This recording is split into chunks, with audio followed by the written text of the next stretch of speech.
All right, welcome back for part two of the history of Mexico. So where we left off was basically the Spanish take over Mexico and it becomes a colony. So let's talk about what happens next. By the late 1700s, Spain's empire had weakened, it really weakened around the world, and people in Mexico started saying, "Hey, you know what? Why are we a colony of Spain? We want to be on our own." They also possibly had seen something else going around the world, the Americans fighting for their independence as well from a colony control. And Mexico was ready to be free after that point. France actually invades Spain in the early 1800s, led by Napoleon, and that's important because again, it's weakening Spain and also taking Spain's focus off of Mexico and putting it onto fighting the French. The French put a new leader in charge of Mexico, and now Mexico says, you know what, we're done with all these European countries. We want to be on our own. And the Mexicans revolt in 1810 and win their independence from Spain in 1821. Unfortunately, things didn't go well for Mexico once they became independent. Um, they won their independence and they faced many, many challenges. Unlike the Americans who had a constitution, and they eventually get that constitution, but they had laws in place, they had a government in place. Mexico didn't. And in the beginning parts of Mexico's history, many people kind of fight to be in charge of Mexico. Little stability does not equal a good start. And then Benito Juarez comes in the mid-1800s, and he wanted to make many changes. He said, there's a lot of bad things going on in Mexico, and the people are getting kind of the raw end of the deal.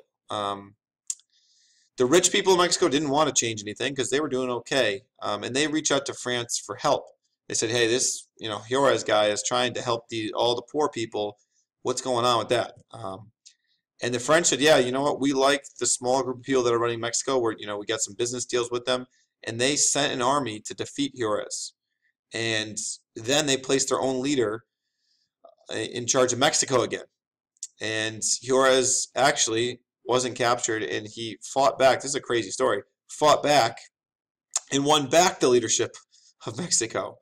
Um, but by the time he did that, he was not able to make all the promises that he had once said.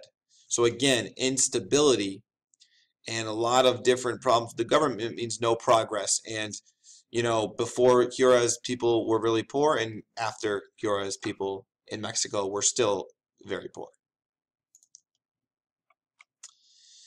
So then Diaz comes to control in 1870, and at first he tries to do some of the things that Juarez had said he wanted to do to improve life for the Mexican people.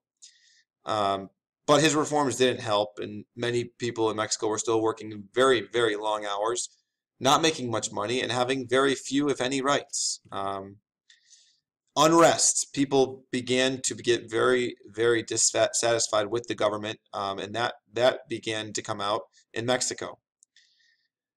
Diaz decided to step down in 1910, but he supported a candidate and basically said, "This is the candidate that should take over. He'll do a great job." And well, the Mexican people who were sick and tired of not being taken care of didn't vote that person in.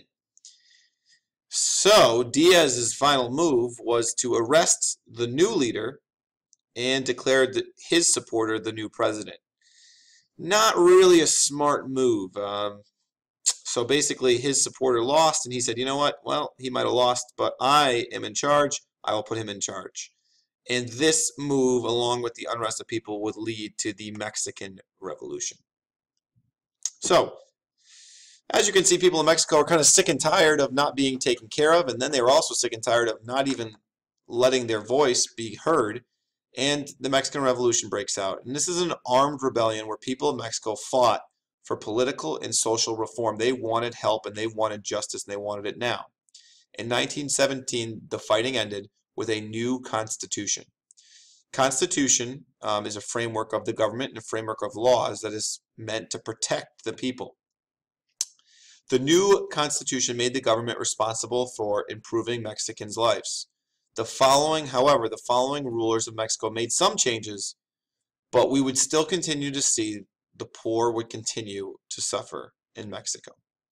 We're going to end there, so make sure you get all your notes down and watch the video a few times if you need to. Thanks for tuning in.